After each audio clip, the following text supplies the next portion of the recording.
Selamat pagi Sobat Pancasila, jumpa lagi dengan saya Anggi Anggraini dalam podcast Sampan. Salam Pancasila. Ya, podcast ini merupakan satu wadah bincang santai terkait Pancasila. Telah hadir bersama kita pada pagi hari ini Prof. Ahmuzaki, MAG, Grad Dip SEA, MPhil, PhD, Rektor UIN Sunan Ampel, Surabaya. Selamat pagi, Prof. Apa kabar? Pagi, alhamdulillah sehat. Terima kasih sudah berkenan mampir di sini. Ini walaupun sebenarnya kami tamunya Prof nih, ini rumahnya Prof nih di sini ya. Terima kasih sudah menyempatkan waktunya. Sama-sama. Di tengah-tengah kesibukan ya. Sedikit profil beliau ini dilantik sebagai Rektor UINSA pada Juni 2022 lalu ya Prof ya. Di mana sebelumnya beliau adalah Dekan Fakultas Ilmu Sosial dan Ilmu Politik sejak 2018. Beliau juga aktif di berbagai organisasi besar, antara lain pernah menjabat sebagai Wakil Sekretaris Jenderal PBNU, ya, juga di PWNU Jawa Timur, ya, serta Sekretaris Umum MUI Jawa Timur. Betul ya Prof ya? Betul, betul. Terima kasih, kami senang sekali nih bisa mampir di UIN Sunan Ampel, Surabaya. Ya. Prof ini sebentar lagi genap 1 tahun menjabat sebagai rektor. Iya. Ya. Boleh cerita bagaimana suka dan suka selama 1 tahun ini? Mungkin nggak ada suka duka ya, suka dan suka sebagai rektor UINSA. Saya hanya belajar dari para founding fathers bangsa ini. Begitu hebatnya beliau-beliau mendirikan bangsa ini tanpa ada keluh kesah ya. Perjuangannya berat tetapi luar biasa. Nah, setahun menjadi rektor, saya tidak pernah merasa duka. Saya menjalani tugas itu dengan suka dan bahagia. Bagi saya lebih sulit menjadi tokoh, menjadi orang yang diberi amanah di ormas, di kegiatan masyarakat, karena semuanya harus mandiri, bukan? Kalau di birokrasi itu kan semua disupport oleh fasilitas oleh negara gitu. Yeah. Nah, tinggal kemudian adalah bagaimana menjamin kehadiran orang seperti saya itu bukan sekedar menjalankan business as usual, tapi lebih dari itu menjamin bagaimana birokrasi yang ada di layanan pendidikan tinggi di UIN Sunan Ampel Surabaya ini bisa melompat, karena kalau hanya sekedar melangkah itu kan biasa. Yang dibutuhkan untuk UINSA adalah melompat dengan setinggi-tingginya. Nah, pengalaman saya bermodal dari kuliah 7 tahun di Australia untuk 2 kali S2 dan 1 kali S3 di Australia, kemudian pengalaman menjadi orang yang diberi amanah mengelola organisasi masyarakat Islam, itu menjadi modal penting, menjadi capital luar biasa bagi saya untuk menjalankan birokrasi pendidikan tinggi yang ada di UINSA. Sehingga saya menjalani sangat suka dan sangat bahagia. Dan menikmati perjalanannya begitu. Betul, ya? Karena saya tidak akan mengatakan bahwa tugas ini berat, tetapi harus dijalani. Tapi saya balik, tugas ini harus dijalankan. Kalaulah ada yang berat, ini soal mindset, soal mental. Itu yang tugas saya merubah. Sehingga kemudian dalam 1 tahun, hampir 1 tahun ini, capaian-capaian yang ada di UINSA ini cukup membanggakan kita semua dari berbagai macam aspek, pendapatan keuangan, akreditasi akademik, citra publik dan luar biasa yang kita peroleh bersama-sama. Nah, bagi saya jauh lebih berat para pendahulu yang dulu mendirikan bangsa ini, bukan? Mereka aja bisa, para orang tua kita, para sesepuh bangsa ini aja bisa membangun bangsa ini. Kalau hanya membangun kampus terlalu kecil dibandingkan mereka gitu. Wah, ini berarti Bapak nih mimpinya lebih besar lagi, dan itu yang harus kita pedomani begitu ya Pak ya, kira-kira ya, dengan daya juang. Nah Pak, sebelum bicara lebih jauh nih Pak tentang Pancasila, kami melakukan riset kecil-kecilan untuk terkait siapa sih Pak Prof ini sebetulnya gitu kan. Kami menemukan bahwa Bapak itu ternyata seorang yang lahir dari keluarga sederhana begitu Pak. Lalu dengan adanya pendidikan hingga berbagai achievement sampai di posisi Bapak sekarang. Boleh sedikit sharing Pak, sesederhana apa sih keluarga Bapak, lalu perjalanan singkatnya hingga. Ya, saya terlahir di keluarga dengan 5 bersaudara ya. Bapak saya ini guru madrasah ibtidaiyah. Dari usia 19 tahun sampai meninggal 56 tahun. Guru madrasah ibtidaiyah swasta. Ibu saya rumah tangga. Untuk menutupi kebutuhan rumah tangga, bapak saya dan ibu saya ini jualan petis udang. Jadi ngambil dari tetangga yang punya perusahaan petis udang, kemudian dilipetin, dibungkusin kecil-kecil gitu, dibikin saset gitu ya. Lalu di luar jam mengajar, bapak saya harus memasarkan petis udang itu ke sana kemari dan seterusnya. Dan hanya saya loh yang kuliah. Oh iya? Alhamdulillahnya. Dari 4 saudara, saya ini anak yang paling terakhir, anak bungsu. 4 saudara saya tidak ada yang kuliah. Waktu saya kuliah saja bapak saya bilang begini, bapak nggak sanggup membiayai kamu kuliah, tapi kamu mau kuliah bapak dukung, hanya dengan doa.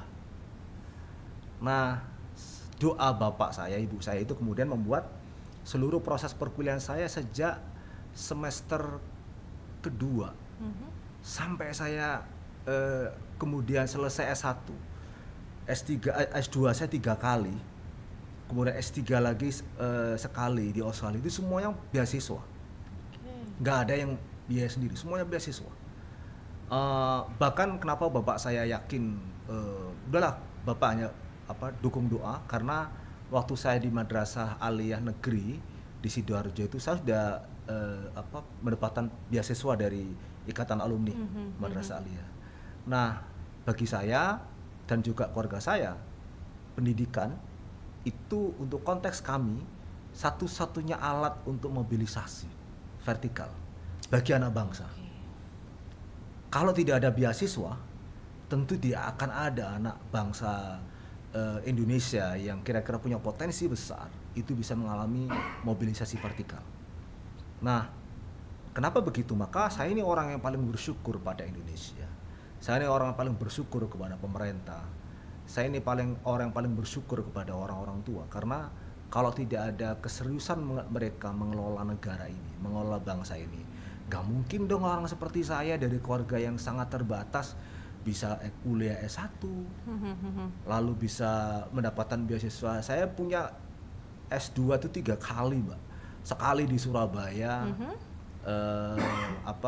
studi Islam, kemudian S2 yang kedua saya di ANU di Australia, Australian National University, bidang antropologi, lalu S2 yang ketiga itu sosiologi di kampus yang sama di ANU di Canberra. Nah, baru kemudian saya melanjutkan lagi S3 di Queensland di Australia juga. Itu kalau tidak ada paket beasiswa tidak akan mungkin bisa mengantarkan saya seperti yang saya alami hari ini gitu. Seorang guru besar termuda di kampus UIN Sunan Ampel Surabaya pada saat dilantik ya, 37 tahun di tahun 2015, betul ya Pak? 2014 SK saya. 2014. Nah, Sobat Pancasila tentunya semangat belajar, bertumbuh kembang, keinginan maju yang Prof lakukan, yang patut kita teladani tersebut, itulah yang adalah beberapa dari nilai Pancasila yang harus ada di dalam diri setiap kita generasi muda ini, begitu ya Prof ya. Nah, kalau Prof saat ini ketika sudah sebagai pendidik begitu ya, punya banyak sekali mahasiswa gitu ya, mahasiswa-mahasiswi. Nilai-nilai yang tadi Prof sampaikan kepada kami di sini itu, bagaimana Prof melihat nilai-nilai itu pada mahasiswa-mahasiswa Prof khususnya saat ini di sini? Ya, memang tantangan hidupnya tidak sama ya. Nah, iya. Sekarang ini kan mahasiswa hari ini itu mahasiswa sangat bergantung dengan konektivitas digital, maksudnya ya, teknologi dan seterusnya. Nah, hari ini mahasiswa lebih tersiksa kalau tidak dapat konektivitas wifi digital macam-macam ya. Daripada tidak bisa membeli buku baru gitu. Iya, betul. Dengan era saya dulu kan kalau ada buku baru, orang-orang seperti saya kalau ada buku baru itu saya harus baca duluan. Dan pada tapi saat beli itu, nggak bisa. Dan pada saat itu iya, buku adalah satu kemewahan. Punya buku itu kemewahan. Tapi beli kan nggak bisa saya. Maka caranya adalah rajin-rajin ke banyak perpustakaan. Perpustakaan sini buat sini. Atau kalau nggak punya kemewahan waktu khusus gitu, pergi ke toko buku. Bukan beli, baca di toko buku. Baca supaya nggak ketahuan kelamaan kita baca, pindah lagi ke rak yang lain, muter lagi gitu caranya. Nah, hari ini kan anak-anak kita ini, mahasiswa kita ini tantangannya berbeda. Tetapi saya selalu mengatakan kepada mereka bahwa you mau belajar dengan metode apa saja itu tidak penting. Yang penting you bekerja keras. Hanya kerja keras yang akan mengantarkan sampean Anda masuk kepada kesuksesan hidup. Karena masa depan tidak bisa dicari dengan leha-leha. Masa depan itu harus dikejar dengan kerja keras gitu. Nah, caranya seperti apa? Itu bisa beda-beda antara satu mahasiswa dengan yang lain. Tetapi intinya adalah kerja keras. Yang kedua, kalau kemudian mendapat tantangan, jangan cemen. Jangan cemen karena Anda nggak punya uang lalu Anda cemen atas nama tidak punya uang, terus Anda merasa berhak untuk tidak pintar. Nggak bisa, nggak bisa gitu. Jangan mengatakan atas nama tidak punya uang, atas nama kemiskinan, lalu Anda merasa tidak berhak untuk sukses.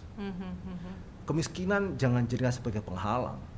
Kemiskinan, ketidakbermewahan, silakan kita konversi menjadi peluang untuk sukses. Gitu. Maka effort besar itu dibutuhkan, usaha keras dibutuhkan. Nah, kalau kemudian kita mengisi hari ini dengan leha-leha, dengan nyantai-nyantai, lalu menikmati seperti yang lain-lain, maka jangan heran, segera hari ini, detik ini akan bisa menjadi masa lalu, dan masa lalu buruk kita itu akan membunuh masa depan kita. Jadi kalau ada orang barat mengatakan your future is in your hands, itu harus diterjemahkan begini, masa depan Anda itu hari ini, bukan masa depan Anda nanti. Masa depan Anda itu hari ini. Maka kalau Anda salah mengelola hari ini, masa depan Anda akan bubrah, gitu, akan berantakan. Maka kelolalah masa hari ini itu dengan cara kerja keras, dan jangan cemen kalau mendapati masalah. Jangan cemen kalau mendapati masalah, itu harus kita camkan bersama ya Sobat Pancasila. Karena ya itu tadi, balik ke mindset tadi. Ya mungkin memang ada tantangan di luar, tapi janganlah minta tantangan itu dipermudah gitu. Mintalah kita jadi kuat, berdaya juang tinggi begitu ya. Mengatasi itu semua. Sederhana sebetulnya Mbak, sederhana sekali. Masalah itu jadikan sebagai peluang kita untuk bisa mengalaminya. Karena begitu kita mengalami, itu akan muncul insight, akan muncul wawasan, kesadaran tertentu. Kenapa? Karena masalah ini bisa muncul kembali loh. Kalau kita bisa mengalami dan menyelesaikan masalah pada tingkat 1, 2, dan 3, maka kalau muncul level 4, 5, 6, kita sudah punya pengalaman level untuk menyelesaikan. Gitu ya? Iya, itu hanya leverage ada kan, the next level. Kalau kita menghindar dari masalah awal ini, lalu muncul masalah lebih berat di masa akan datang, kita kan gelagapan. Iya. Nah, betul. Jangan cemen, itu konteksnya kebutuhan kita sebetulnya. Challenge ourselves gitu ya. Iya betul. Untuk men-challenge diri kita sendiri. Sebab kalau enggak, kita akan gagap memasuki masa depan. Karena masa depan kita itu akan diikuti dengan perubahan yang sangat cepat sekali. Kalau kita tidak pernah mengalami situasi sebelumnya, maka kita akan segera gelagapan. Akan gegar kognitif menghadapi masa depan. Nah itu kenapa kita nggak boleh cemen, Mbak. Nah, mempersiapkan itu nih untuk anak-anak didik.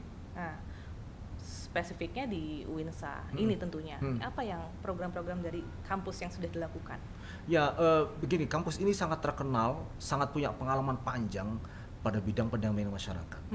Nah, karena itu kemudian kita selalu mendorong tidak saja kemudian pada level staf pengajar, tapi juga level mahasiswa untuk bergerak bersama denyut nadi masyarakat. Maka banyak paket yang disediakan di kampus ini untuk menggerakkan tidak saja kemudian bagaimana mahasiswa bisa mencerna apa yang disebut dengan soft skills, hard skills dalam bentuk apa informasi yang ada di buku melalui bangku kuliah, tapi pengetahuan yang langsung mereka alami dengan memperkuat soft skills itu. Nah, inilah kemudian yang mendasari kami di UIN Sunan Ampel Surabaya ini untuk membuat banyak paket kegiatan kepada mahasiswa. Contoh paling konkret nih, kami ini punya 2 kampus. Oke. Ada kebutuhan tiap Jumat, khotib Jumat. Berarti kan 2 orang, 2 khotib tiap Jumat. Karena masjid 1 dan masjid kampus 2. Iya. Nah, kita bikin kegiatan. Kenapa? Karena nanti alumni kita ini, mahasiswa kita ini, kalau udah keluar dari UIN, jangankan nanti ketika jadi lulusan, masih mahasiswa saja, itu tuntutannya besar loh. Ya, mulai dari memimpin organisasi di tengah masyarakat, menyampaikan pengetahuan yang mereka capai secara profesional, tapi juga dituntut menjadi tokoh di simpul-simpul mereka.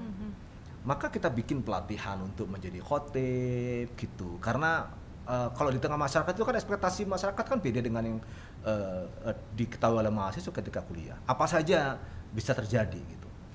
Nah, anak-anak juga kita latih bagaimana kemudian mereka melakukan pendampingan kepada masyarakat di luar program KKN ya. Iya, iya. Itu banyak banget gitu. Banyak banget. Nah, inilah yang mengilhami kami bahwa UINSA ini juga harus hadir dalam konteks pembinaan ideologi Pancasila. Kenapa? Karena tantangannya tidak sama. Dosennya sudah tua, mahasiswanya anak Gen Z sekarang kan kategorinya gitu. Nah, perbedaan usia yang celah usia yang agak lebar itu menimbulkan preferensi yang tidak sama. Berbeda. Nah, itu juga dipengaruhi oleh referensinya tidak sama. Nah, caranya adalah bagaimana mendekatkan kebutuhan mereka kepada kebutuhan hari ini. Nah, kita dosen itu mendekatkan mereka juga masuk kepada tantangan seperti itu. Nah, disinilah kemudian UIN Sunan Ampel Surabaya ini merasa penting untuk menghadirkan program-program yang menjadi bagian dari komitmen kebangsaan kita ini soal ideologi Pancasila, tidak sekedar menghafal secara verbatim ya. 1-5 begitu ya. Enggak itu. Kalau itu anak-anak pasti paham. Tapi tugas kami sebagai penyelenggara pendidikan tinggi ini adalah bagaimana menjadikan Pancasila sebagai working ideology, ideologi kerja yang kira-kira bisa langsung dipraktekkan oleh anak-anak kita ini. Contoh paling konkret, gimana sih mempraktekkan keadilan sosial? Nah, program ke lapangan, anak-anak ini kita perkuat dengan instrumen namanya ABCD, Assets Based Community Development. Pembangunan pendampingan masyarakat berbasis aset yang dimiliki masyarakat. Contohnya begini, anak-anak ini pinter-pinter, udah sangat mengerti teori ABCD. Teori ABCD ini adalah bagaimana masyarakat bisa berubah, berkembang, tumbuh, berdaya, tapi tidak memposisikan mereka sebagai tangan di bawah. Yang muncul adalah dikit-dikit, pemerintah ngasih program apa, you datang bawa uang berapa, enggak, tapi dibangkitkan, jangan begitu, mental begitu tuh mental nggak bagus, tangan di bawah. Sampean ini, Anda ini punya modal yang gede. Nah, ini yang kita lakukan pendampingan pada masyarakat, membangkitkan mental baru, semangat baru. Orang bisa berdaya dengan kemampuan dirinya. Bahasa yang sering dipakai pada prosesnya, you own your own destiny gitu. Jadi Anda lah yang memiliki harga diri Anda sendiri, bukan orang lain. You are the master of your own destiny. Anda lah tuan bagi masa depan Anda sendiri. Nah, itu yang sedang dilakukan oleh kampus ini, Pak. Karena bagaimanapun UINSA akan mencetak generasi-generasi yang tentunya menjadi perpanjangan tangan Pancasila itu ya, agen-agen Pancasila itu ya mahasiswa-mahasiswa ini ke depannya begitu ya, ketika ke masyarakat gitu ya. Baik, Prof, secara pribadi, apa yang Prof lihat paling tepat dan efektif, ini masukan juga untuk kami, tepat dan efektif cara mensosialisasikan nilai Pancasila ini terhadap generasi muda secara umum. Melihat kedekatan mereka dengan medsos tentunya mungkin ya, mungkin Prof ada saran dan pendapat. Ya, begini, mengkampanyekan membangun mental Pancasila kepada generasi lama dan generasi baru itu nggak boleh sama, Mbak. Ya. Kenapa? Karena kalau orang tua itu kan lebih kuat masa lalunya daripada masa depan. Jadi mengungkit mereka untuk masuk kepada nafas Pancasila itu tinggal mengkaitkan aja dengan masa lalu. Coba lihat tuh zaman bapak-bapak, ibu-ibu ketika masih muda dulu. Bagaimana kemudian pengaruh kolonial Belanda, Jepang dan seterusnya. Itu kan orang langsung terkonek. Tapi kalau anak-anak kan enggak. Anak-anak ini kan lebih kuat masa depannya daripada masa lalu. Iya, karena masa lalunya pendek, masa depannya panjang. Iya, karena ke belakang nggak relate mereka. Mereka nggak relate. Nah, orang tua hari ini tidak boleh lalu merelate mereka kepada masa lalu. Enggak, karena mereka nggak kuat masa lalunya. Yang mereka lakukan itu adalah yang ada di depan matanya. Nah, masalahnya kemudian adalah exposure mereka ke dunia digital hari ini jauh lebih kuat dibanding dunia fisikal. Sosialisasi mereka aja lebih kuat sosialisasi digital daripada sosialisasi di dunia nyata kan. Nah, berarti apa yang dikenal dengan istilah you are what you consume. Jati diri Anda itu tergantung apa yang Anda konsumsi. Ya berarti sumber untuk memfeeding jati diri mereka itu yang kita benahi. Bagaimana caranya? Ya kita bikin produksi konten sebagai bagian dari perwujudan, penerjemahan nilai dan semangat Pancasila. Nah, itu yang selalu kita kita sampaikan dan kita kalau produksi ke teman-teman sekalian. Di sini kemudian menyampaikan nilai kepada anak generasi milenial, generasi Z, itu nggak boleh sama dengan generasi kolonial dulu ya Mbak ya. Nggak boleh sama. Caranya bagaimana? Ada teori namanya ada perspektif namanya perspektif engaging. Anak-anak hari ini tidak mau too many do's too many don'ts. Nggak mau banyak diperintah, nggak mau banyak dilarang. Yang harus dilakukan adalah melibatkan mereka langsung untuk mengalami situasi seperti yang ada dalam keseharian. Nah, dengan cara begitu akan muncul mental. Jadi inisiasinya dari mereka begitu ya? Betul. Nah, kita sebagai orang tua itu harus mengerti perubahan tren ini gitu. Tidak bisa kita hanya mengatakan ini anak-anak sekarang ini lebih nggak bisa. Anak sekarang gimana? Lalu orang tua mengeluh. Enggak. Itu berarti kegagalan kita sebagai orang dewasa, orang tua menyelami dunia anak-anak hari ini. Saya dosen, saya harus menyelami tren mahasiswa saya yang sekarang ini masuk generasi Z ya.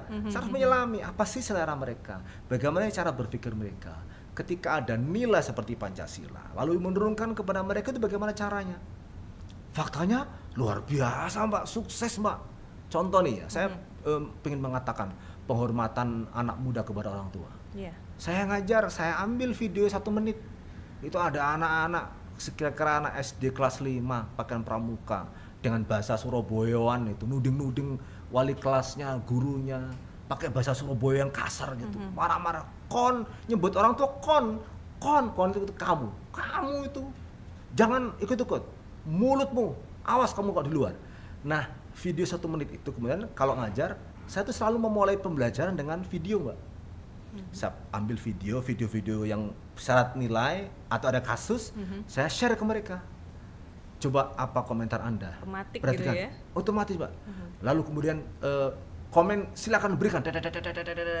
Set, saya tinggal copy Mbak. Ternyata datanya luar biasa menarik. Ternyata anak-anak itu potensi karakter Pancasilanya kuat. Dan dengan metode yang seperti itu, bukan didikte harus seperti bukan ini, didikte. seperti ini, bukan ya. Jangan lakukan indoktrinasi, nggak dapat. Tapi begitu mereka di-engage, diajak serta masuk ke situasi itu, menilai, ternyata enggak tuh. Jadi saya membayangkan, oh berarti ini bukan persoalan substansi mengajar, ini persoalan strategi kita menyampaikan nilai kepada mereka. Nah, tantangan kita di situ hari ini, Mbak, kepada anak-anak generasi milenial, generasi Z itu. Jadi jangan too many do's, too many don'ts, tapi libatkan mereka masuk pada situasi itu. Jadi hari ini tidak bisa kemudian mengajar contoh ya, dunia saya mengajar, nggak bisa mengandalkan pernyataan-pernyataan mulut saya. Iya. Nggak bisa. Saya lebih banyak melibatkan mereka dengan case. Ada case di mana mereka saya ajak langsung nonton filmnya, kita ajak untuk role play dan seterusnya, baru nilai masuk. Itu jauh lebih efektif ternyata. Sehingga kalau ada pertanyaan, apa tantangan pembelajaran Pancasila kita hari ini? Menurut saya adalah strateginya harus berubah, gitu. Berubah, bukan menghilangkan yang lama, tapi memperkaya yang lama dengan proses engaging, melibatkan peserta didik itu. Wah, efektif banget. How to delivernya gitu disesuaikan. Betul. Begitu ya. Betul, karena tugas guru, tugas dosen hari ini itu bukan to send. Message mungkin send, tapi tidak delivered. Yeah. Gitu ya Mbak Yeah. ya. Jadi tugas kita itu bukan to send the message, tapi to deliver the message. Kalau hanya send, semuanya bisa sending, bisa tersend, tapi tidak diterima dengan baik. Bagaimana kemudian muatan nilai itu bisa tersend sekaligus juga terdeliver. Orang aha ini, aha aku perlu berubah, aha begini toh caranya, gitu. Karena memang perubahan zaman itu harus merubah strategi kita berhadapan dengan anak-anak generasi hari ini. Gitu. Baik, Prof. Ini ilmunya banyak sekali nih ya. Mungkin sebelum mengakhiri, Prof ada yang ingin disampaikan untuk Sobat Pancasila? Sobat Pancasila, mari kita syukuri Indonesia. Ketika banyak bangsa mencari common platform saja, mencari titik temu saja dari berbagai macam etnis, suku, bahasa, warna kulit, dan seterusnya, kelompok sosial, mereka susah mencari common platform yang bisa merekatkan mereka. Kita ini tinggal menikmati. Dulu kita memiliki para founding fathers yang luar biasa membangun bangsa ini dengan semangat Pancasila. Mari kita syukuri buah kerja keras para founding fathers, para pendiri bangsa ini. Sungguh sangat zalim, sungguh sangat aniaya kalau kita tidak mensyukuri lalu menjadikan ajaran Pancasila ini sebagai semangat hidup untuk mengisi Indonesia hari ini demi kemajuan Indonesia yang akan datang. Mari kita semangat untuk membangun Pancasila, untuk membangun bangsa ini dengan kemuliaan ajaran yang ada di Pancasila. Mudah-mudahan sukses. Salam sehat, salam bahagia. Baik, demikian Sobat Pancasila, kita simak bersama sharing inspiratif untuk kita semua. Terima kasih Prof. Muzaki MAG, Grad Dip SIE MPhil PhD, Rektor UIN Sunan Ampel Surabaya. Tetap sehat, tetap semangat, amin, terus berkiprah dengan berbagai inovasi. Ini kami tunggu gebrakan besarnya Prof ke depannya. Insya Allah. Ya, baik. Sobat Pancasila, demikian bincang kita kali ini. Usai sudah, semoga menjadi ilmu yang bermanfaat untuk kita semua. Sampai jumpa dan salam Pancasila.